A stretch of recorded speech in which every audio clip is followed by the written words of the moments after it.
This first set of pulse settings that I'm going to talk about is on aluminum, and it's on a video that I'm working on, but I decided to include it here too. I don't pulse on aluminum a whole lot, but this is 3/16 thick 6061 aluminum, and it's welding a bead near the edge. 1 pulse per second, 33% background, 50% pulse width. The first thing to remember about pulse is that when you use pulse settings, you're going to need more amperage set on the main amperage setting because you're going to get an average. The pulse width setting is also sometimes called pulse duty or peak pulse. I have to use a little bit longer stick out for filming videos, and I think a number 6 gas lens is just about perfect for aluminum for that. This comes right out of our Weldmonger gas lens kit for 920 style torches. I'm using a 20 style water-cooled torch for this video. This is strictly a cosmetic bead, and it's for some placards that I'm making for TIG finger displays. But watch the bottom toe of that weld. It's going right up to that edge and not really melting it off much more than it needs to. It's just barely flowing into that edge, and that's what the pulse is helping me do, is to control the heat. That's not necessarily the best way of doing this, but I found it to work pretty well. And some training manuals actually recommend using pulse as a beginner to train yourself to establish a rhythm and establish consistency of feeding the filler wire. I don't know if that's true or not, but it did work very well for this application in controlling that bead and keeping it from nipping off that corner a whole lot. Number 6 cup really worked well, provided lots of cleaning action. There are 3 basic settings with pulse TIG. You got your pulses per second, you got background current, that's a percentage of the peak current, and then you got the peak on time, also called pulse duty, pulse width. Some machines will have the pulse width fixed at around 50%. The next set of pulse settings are for a job I did several years ago. These were carbon steel tubes, and I did them on my welding lathe. So I actually had a tailstock and a stationary TIG torch. I was trying out a 210 amp machine somebody sent me. I wanted to give it a workout, and for this weld I had to pretty much set it at max 210 amps using pulse settings. Being limited to 210 amps max, I had to set the background current to around 60%. That's relatively high.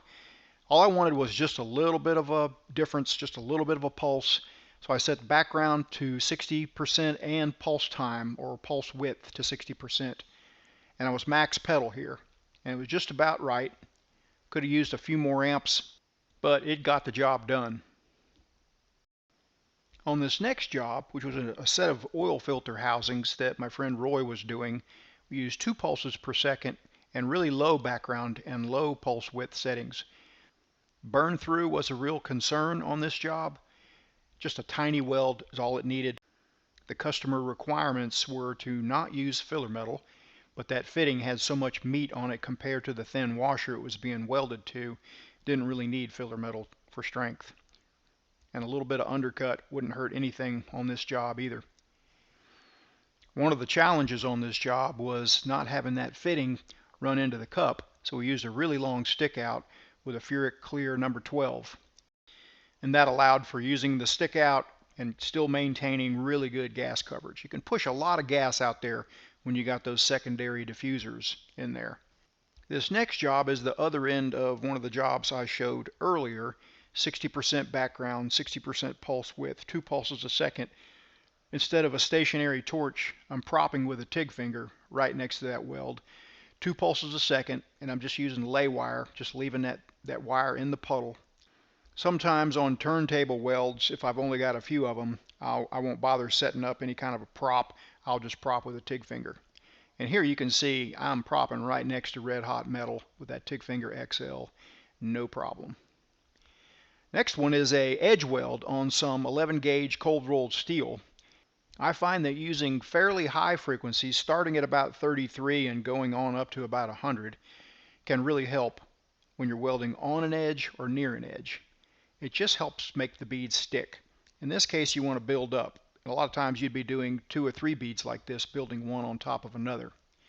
If you're doing build up for dimensional restoration or something like that, it just kind of keeps the bead from wicking over the corners, kind of makes it stand at attention. It just makes the job just a little bit easier. You could easily do this without pulse, But as you start getting thinner, like down into the 50,000s and under range, high-speed pulse like this, 39 pulses a second is what I used here, can really help on edge welds. And here are the exact settings I used for that weld. Next up is a carbon steel end cap welded to what is supposed to be an oil tank for a motorcycle, but I'm not going to use it for that. I didn't really want to penetrate all the way through on this job, and that's the reason for pulse sometimes. This is carbon steel, so I'm just going to draw oxides in. I'm not using it for an oil tank. It's just going to be a kind of a piece of art eventually. Incidentally, the same settings that I used on that oil tank there work really good when you're TIG welding, or TIG brazing I should say, silicon bronze. 1 to 2 pulses a second is what I have found that I liked for TIG brazing with silicon bronze, as well as leaving the rod in the puddle.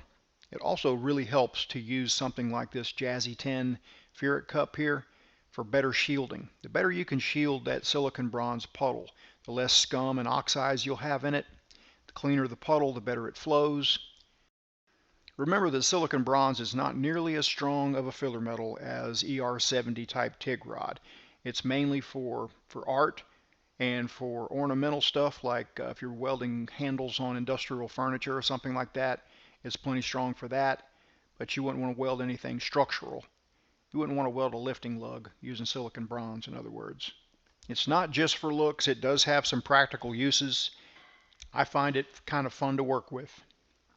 There are certain industries, one of which is food processing equipment out of stainless sheet metal, where a lot of welding is done without filler metal. Autogenous is the word for that. Some people call it fuse welding.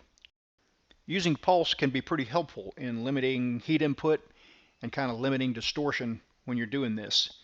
2 pulses a second, 20% background, and 50% pulse width is what was used here. Anytime you're doing autogenous welding like this on a lap joint, you've got to pay really close attention to the fit up. It doesn't do very well with any gap at all, so a tight fit up with lots of tack welds, sometimes every inch or so, are called for. This next weld is just an outside corner joint on 11 gauge cold rolled. Once again, you need more amperage when you're using pulse than when you're not.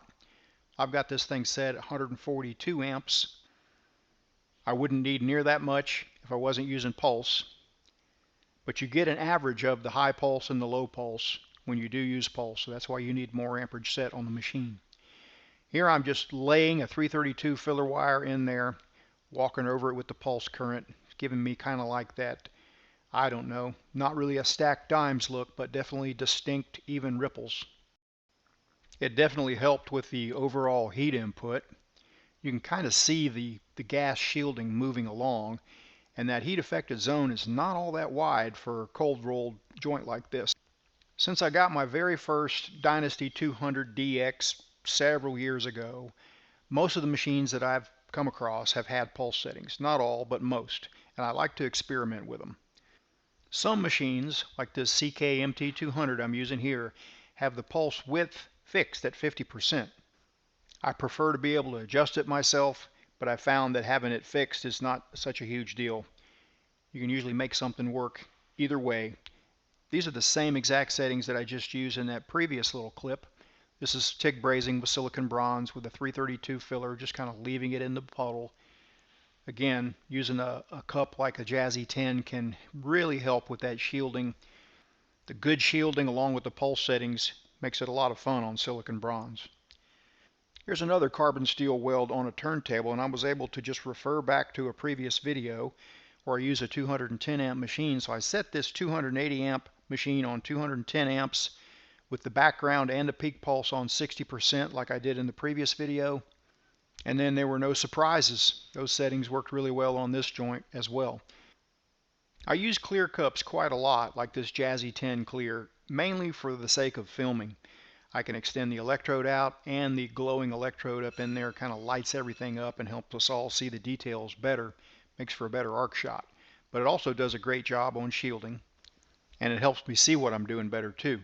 All right, we're coming up on the last one here. I think this one worked better than any of them, and that's because I combined pulse settings with using chill bars. The metal I'm welding is only about 40 thousandths thick, so I don't need 110 amps, but I'm using 1.5 pulses a second, a pulse width of 30%, but I set the background current at only 5%. So this is going to be like a burst and then backing way down on amperage. And that's why I needed so much amperage set on the panel. You can see the arc wandering just a little bit on the low amperage, so this probably would have worked a little bit better with a 1/16 electrode. But it's working. It's making a good result, a good looking weld. And with those chill bars clamped right next to the weld, I could actually clamp them a little closer to the weld and have maybe even better results. These are just steel chill bars that I'm using here, not even aluminum or copper or anything like that, but they're making a huge difference. I've got it clamped to a piece of aluminum angle, and I had to move the chill bars every 6 inches or so. But man, it really limited distortion. The chill bars also really limited discoloration, got good penetration to the backside. It can take a lot of effort and you need lots of long clamps, but man, it can be worth the effort. Hey, listen, my online store is at weldmonger.com. That's how I support these videos. If you'd like to learn more about the welding machines or the TIG cups or anything like that that I use in this video, I'd appreciate it if you go to weldmonger.com and shop around a little bit. It's only at weldmonger.com.